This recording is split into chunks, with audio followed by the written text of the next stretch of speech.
Sebelumnya, Assalamualaikum warahmatullahi wabarakatuh. Saya Nanda Malika dengan nomor induk mahasiswa 12402183063. Pada kesempatan kali ini saya akan membahas terkait penjelasan poster serta implementasinya.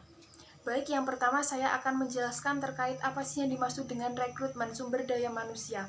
Rekrutmen merupakan suatu proses yang digunakan untuk menarik dan memikat calon kandidat atau pekerja dengan kemampuan-kemampuan tertentu untuk mengisi posisi tertentu pada suatu organisasi atau perusahaan sesuai dengan kualifikasi yang telah ditetapkan. Selain itu, perekrutan juga dapat diartikan sebagai upaya mencari sumber daya manusia guna untuk mengisi posisi kosong pada suatu organisasi atau perusahaan.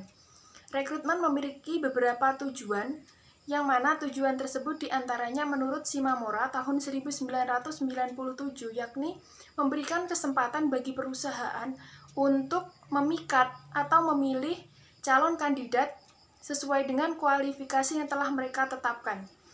Selain itu, rekrutmen juga bertujuan untuk mendapatkan pekerja atau kandidat yang mampu bekerja dengan baik sesuai dengan bidangnya dan memiliki sikap yang loyal terhadap perusahaan. Selanjutnya, rekrutmen juga dapat dilakukan dengan dua metode, yakni metode internal atau metode dari dalam perusahaan, serta metode eksternal atau metode dari luar perusahaan. Untuk metode internal dari perusahaan, itu terdiri dari rehiring dan sukesi.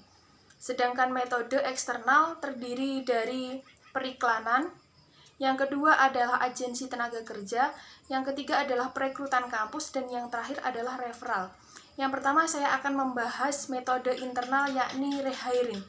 Rehiring merupakan upaya penarikan kembali pekerja yang dulunya pernah bekerja pada perusahaan tersebut, tetapi dengan beberapa sebab mereka diberhentikan dari pekerjaan tersebut dan kemudian pada waktu tertentu beliau ditarik kembali untuk bekerja pada perusahaan tersebut. Yang kedua adalah sukesi. Sukesi merupakan upaya identifikasi atau menilai kepemimpinan guna untuk meningkatkan kinerja pada suatu organisasi atau perusahaan. Lalu yang selanjutnya saya akan membahas metode eksternal dari luar perusahaan. Yang pertama yaitu iklan. Iklan, tentunya kita semua telah mengenal yang namanya iklan, baik kalangan tua maupun muda telah mengenal yang namanya iklan. Karena media sosial sekarang telah merambah pada semua lini kehidupan masyarakat. Adapun implementasi dari metode periklanan ini yakni perusahaan membuat iklan dengan tawaran semenarik mungkin seperti benefit dan lain sebagainya yang disebar dalam semua platform media sosial yang nantinya akan mampu menarik calon kandidat sebanyak-banyaknya untuk mengisi posisi pada perusahaan mereka. Yang selanjutnya yakni agensi tenaga kerja.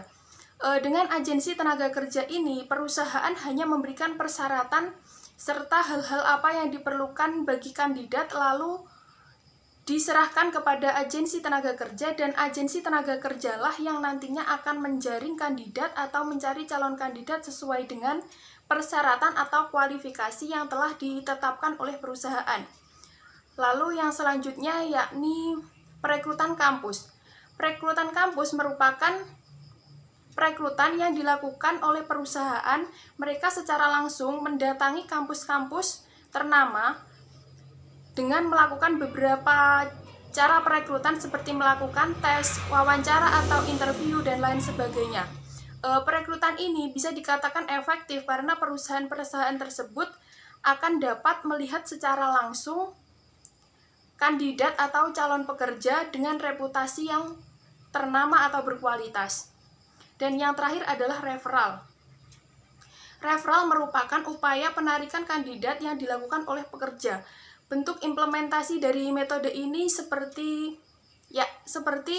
seorang hacker yang menarik atau merekrut temannya sesama hacker. Jadi, dengan metode ini mereka akan mampu melakukan koordinasi kerja dengan baik karena mereka sama-sama memiliki kemampuan, keahlian, dan kesenangan yang sama, sehingga pekerjaan dapat dilakukan secara efisien. Lalu menurut pendapat saya terdapat tips-tips yang bisa dikatakan efektif dalam melakukan perekrutan, yakni dengan memperkuat employer branding, yang selanjutnya yaitu memanfaatkan kekuatan sosial media, karena pada era saat ini sosial media merupakan fenomena yang tidak bisa dipisahkan dari kehidupan manusia dan telah merambah pada semua lini kehidupan manusia. Dan yang terakhir adalah memanfaatkan perekrutan virtual. Demikian presentasi materi UAS dari saya. Jika ada salah-salah kata, saya mohon maaf. Wallahul muwaffiq ila aqwamit thoriq. Wassalamualaikum warahmatullahi wabarakatuh.